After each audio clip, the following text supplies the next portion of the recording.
What we'd like to do is to capture a few thoughts that have come up in your conversations and kind of try to weave it back together again before we take a break.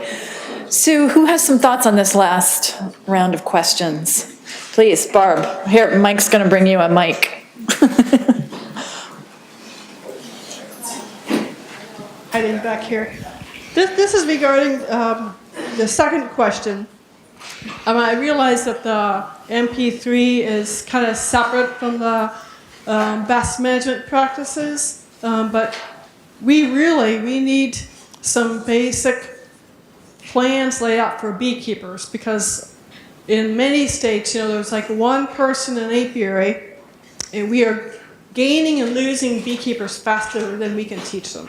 So the clubs may or may not be able to teach their areas, but beekeepers they can't learn fast enough. And so, for instance, we had a beekeeper who filed a bee kill when actually their colonies died from American foulbrood. So, I mean, this is like basic stuff that we can't teach these beekeepers fast enough to keep their bees alive. Great. It's a great point. Thanks. Maria, right here. Mike in the green. Mike, give Maria the microphone. Turn around. In the green. I can just yell, it's all good. I would just like to corroborate exactly that. I mean, one of the challenges, sort of part of it is beekeeper BMPs and the importance of those. Part of it goes back to the previous discussion around not just reporting incidents, but also investigating them. If they're going to be reported, which I think is a good thing, it's really important to know where problems are in order to fix them. But if you're going to report, you also need to investigate and get to the bottom of what actually is causing the problem. Mm-hmm. And I think, as Michelle said, that's a phenomenal data source. Whether it's pesticides, whether it's disease, those are data we need to have, because those data can then inform subsequent iterations of your MP3. Yeah. But I think if we've learned nothing else from our experience in Ontario, it's not just reporting, it's investigating and learning from the results of your investigation. Right.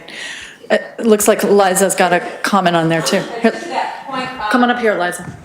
We're recording, so. I'm sorry. Just to that point, one thing that I didn't mention is, as I said, we have a state apiary program and APR Inspectors, and we coordinate all of our investigations with them. So when we get an investigation of alleged bee kill, my pesticide investigator will go along with an APR inspector, so they can assess those issues that we're not familiar with, the health of the hive, is there disease, are they starving to death, etc.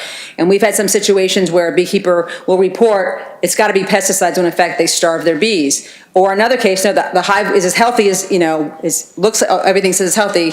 So at least we have that piece of the puzzle, and then we can do our pesticide piece. So if you have that opportunity, and that is actually part of our plan, part of our ongoing activities, that may be something to consider as well, to address just some of those issues right there. Great. Other pieces from your conversation? Yes, here in the back, Mike is coming. You're next. Well, Hillary Spray, and I work for the Winnebago Tribe Omaha Nation as their pesticide circuit rider. We have no managed bees. We have no bee yards in the interior of our boundaries of our reservations. So saying that, and I think the last one went out of business maybe 3 years ago. Saying that, when I go to the people I represent and ask them, Can you speak up just a little bit? Yes, Thank you. when I go to the people that I represent and I talk to them about pollinator issues, right? They are concerned with indigenous and endemic plants, culturally relevant plants, sustenance plants, native pollinators. So I'm listening to everybody, what they're saying, and this is all wonderful. And I go over and over again and I return from these sort of things, and I still don't have the questions answered in my head about, for our unique situation, and this is true of other people, tribal people talk about this all the time, how do we develop a best management plan, right, for native pollinators? I mean, I can't bring, the stakeholders are different, right? We are trying to represent where we don't have a stakeholder there. I mean, I guess the tribe would be the stakeholder, maybe the tribal council, something like that, and try to work within that framework. But it's totally different. And yeah. I'm just saying this. If anybody else is struggling with this element of these plans, I would love to talk with you. Great. Great. And if they have some answers, I would love to hear them. Great. Because I want to walk out of here and be able to go home and write a best management plan Yeah. for our tribes. And I'm still at a loss. Yeah. So it's great. I don't have the answer, but I think the question is here. What I will say is one of the things we're hearing repeatedly is to really understand the voices that you need at the table. And I think that you sort of struck upon it, which is who can give voice to the needs of the native pollinators and figure out who those people are, and make sure that they're a part of the thing, a part of the conversation as well, which seems very simplistic, but it may be a struggle to figure out who can give voice to those. And I think we do have a couple of folks who maybe have some thoughts on this. So, Liza, I'll let you run up here because you're close enough. I just want to offer in that particular situation that you have 50 states and tribes and territories, all of which have varying amount of resources. So if you're in a tribal situation and may not have those resources for people who are knowledgeable about native species, et cetera, reach out to the other state lead agencies. We are more than happy to share whatever information we have. For example, in Virginia, I'm very fortunate with, with Virginia Tech and the Cooperative Extension. We have a lot of information. We will give it away. I mean, so if you don't have those things, I reach out to state lead agencies, those states around you. I guarantee if you call, I'll just use Jack in Arizona, and he doesn't have it, he'll say, I don't know, but let me find out for you. Or, hey, why don't you call Liza in Virginia because I know they're doing a lot of work. There's a lot of those resources out there. It may take you some time to get to them, but I would encourage you to do that as a starting point. Yeah, and also along with I'm with American Hort. We have funded some research where we've got one particular, Dan Potter from Kentucky, is identifying bee assemblages and what plants they're visiting. So he's identifying native bees versus honeybees, and he's identifying them out and pinpointing what plants they prefer. We have some of that preliminary data, and I can connect you with him. That may be able to help you. Great. So we're going to take one last question or comment. We go here first. Mike. Oh, sorry. We'll get to you too. We'll take two more.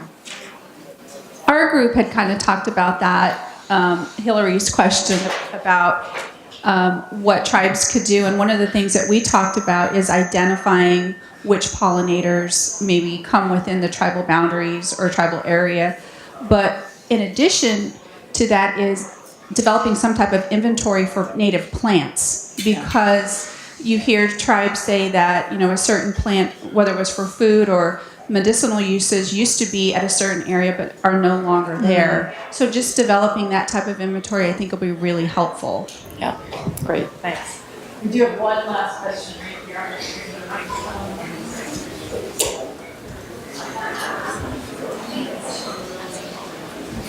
Hi, my name is Joe Herrera, and I work with the Yakama Nation in Washington State. And I've gone over the first question, and the issue that we're having is I'm the only pesticides guy for my tribe, and maybe for other tribes as well, where there's only one pesticide person. And we got to wear a lot of hats. We got to do inspections. We got to keep up with our contacts and what have you. But that's the issue that I'm having, is I'm the only person dealing with this, and I'm like Ralph was talking about jurisdiction issues with lease land, because we have to have permission to go on to these lease lands. And so I just wanted to say that was my issue, is being the only pesticides guy and wearing so many hats and being pulled in so many directions. So, it's Great, thank you for bringing up that point, and thank you also, we're hearing from some of the state officials of seeing the state officials as an extended team for you, and approaching them, having conversations with the states where you might have some overlap. and seeing if you can piggyback.